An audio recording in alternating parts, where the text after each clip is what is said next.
Check this out, Downright Sports is back, and today we're talking baseball, baby. And we're also going to talk the Avengers new video game coming out. Let's start the show.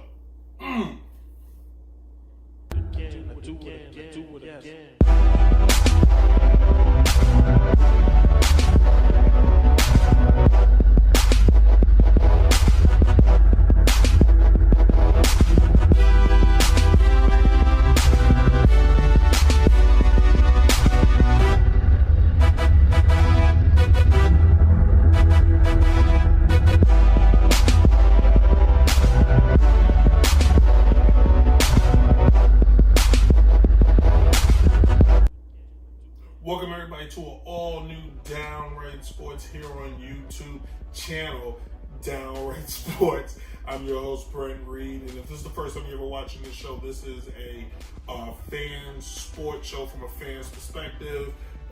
No professional, whatever you want to call it. This is just basically we talk sports the way a fan sees it through a fan's eye. So don't judge me, just comment and subscribe at the bottom. But we start every show with the first pitch, and we kick it off with some college news. The NCAA has decided to move the three-point line back 22 feet, making it to the international rule, so players are going to be a little more accustomed to the NBA three-pointer.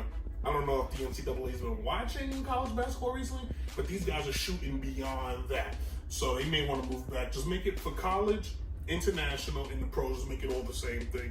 Stop trying to be one out the other. In baseball, foul ball's a foul ball. In football, 50 yards is 50 yards, 100 yards is 100 yards. It is not different in college. Well, it is. The field's a little bit wider, but you get my point. Make it the same. All right, but good job, NCAA, moving in the right direction. Now it's time to pay the players. Moving on, Kevin Durant out for Game 4 for the NBA Finals. So if you watched last night, you saw that the Golden State Warriors need somebody else. Currently right now, no Klay Thompson, no Kevin Durant. He may not play the whole Finals. Speculation is if they get down more than what they are, he's going to return. I think he's sitting out because he doesn't want to blow his chances in money, or his injury is worse than what it is, and his agent does not want to release that information because then the offseason will look a lot like Boogie Cousins' offseason, and now everybody's going to be lining up to pay him. So is it fact that he's hurt, or is it strategy to save himself for either Golden State re-signing with them, the Clippers, or any team he feels like, because he is a free agent next year? Finally, today is a very special day. It is D-Day. It's the day where not me, but when brave American troops pulled up to the shores of Normandy, France, and you've seen it in Saving Private Ryan, that epic scene where these guys just getting gunned down, but they survived and eventually would help win the war. So thank you to all our servicemen and women, and to those guys who did it back then, because who knows where history would be if they didn't do that. In any case, we're going to move on to the topic in our next segment, and today's topic is baseball. If my favorite sport, as you see, we're baseball out here today, guys. So, Downright Sports. All right, everybody, welcome to the topic, and today's topic is the MLB, and I love baseball. It's my favorite sport. It's all I would love to talk about, and not everybody's a big baseball fan. I won't lie to you, I have not been paying a lot of attention to baseball this year because I've been looking so much into basketball and my vendetta against LeBron and the horrible Lakers and how bad my Knicks have been. But I've decided to reconnect with the sport that I love, and that's baseball. Meaning I'm not going to wait till the All-Star break to do this show. We're going to talk more baseball this summer.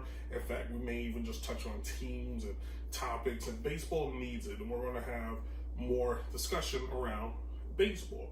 With that being said, this baseball season is one to remember. Currently, right now, there are teams that are surprising us. There are teams that are wowing us, but there are players that are doing their thing, and that's each part of this segment will have its own little segment, starting with players who are doing their thing. I sound like the ladies' man. Any case, some of the names you know, some of the names you don't, but for example, you have Kyle Bellinger from the Los Angeles Dodgers, who is balling out. I swear I took the sound off my phone. But leading all of baseball in hitting at 370. This guy is having one of those years where it's pretty much stamped out he's going to be the MVP. You look at his numbers: 20 home runs, 54 RBIs, 7 stolen bases. OPS is 1.177. He's doing better than his career numbers. Cody has been playing lights out, and it's pretty cool to have a guy out in LA that all of us can remember their names. Another guy that some of us may have never heard of before, Josh Bell, number 55 of the Pittsburgh Pirates. He's having a fantastic year, and we thought the Pirates was dead. Now the record shows them, but they got a player to maybe look forward to. He's batting .338, 18 home runs, 56 RBIs. He's balling out. He's on the fast track of making the All-Star team, hopefully. Nora Eldonado is showing why the Colorado Rockies gave the money, and he may be the best defensive third baseman and offensive third baseman in all of baseball. Batting .343, 16 home runs, 54 RBIs. These guys all have similar numbers. Meaning if they stay on the track they are right now, when it comes down the stretch, man, you're looking at 3 big MVP races. Now, Cody will probably get the MVP now because his team is in first, but if El Renado can get the Rockies in contention or just in the conversation, maybe he gets it, or maybe there's a dark horse in there somewhere we haven't seen yet. And then another guy who is playing on a bad team and putting up great numbers, Tim Anderson. Dude plays on the White Sox. Earlier this year, he made a lot of noise because he did a crazy bat flip after hitting a home run. Just looked at the dugout like, what, son? And they all was upset. We'll talk about that another day. Let's have fun. But this kid is balling out. Tim, 322, 9 home runs. His power numbers have gone down, but he is getting on base.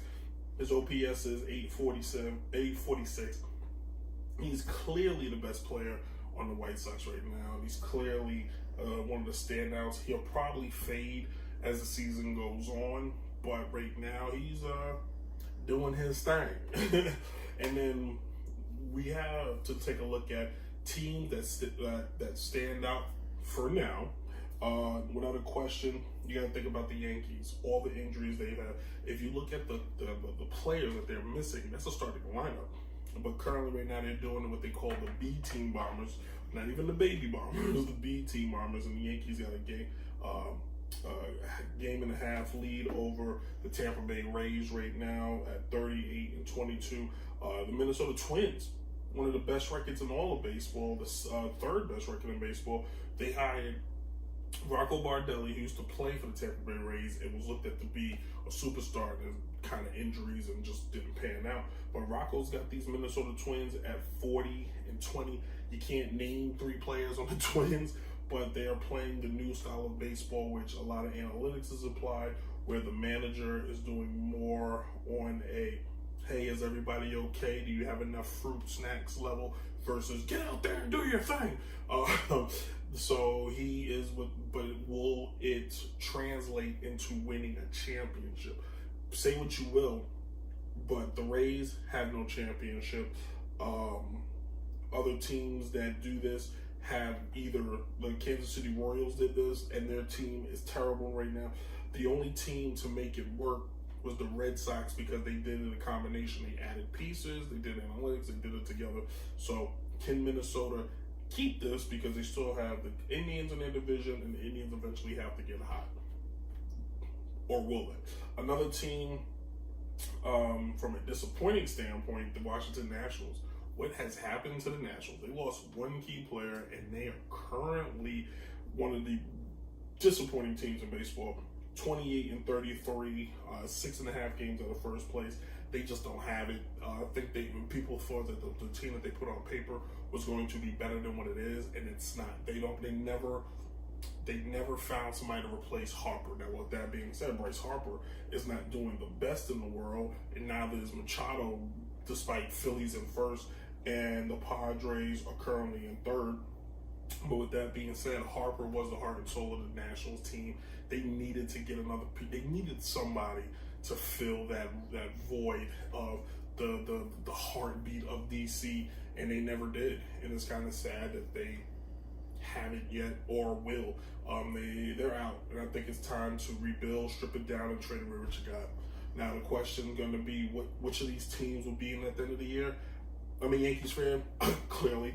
I think the Yankees will be in it. I want to say Philly will stay in it. The Twins will stay in it. The Dodgers will stay in it. I think the Cubs are going to find themselves in a 3-team fight with Milwaukee and St. Louis.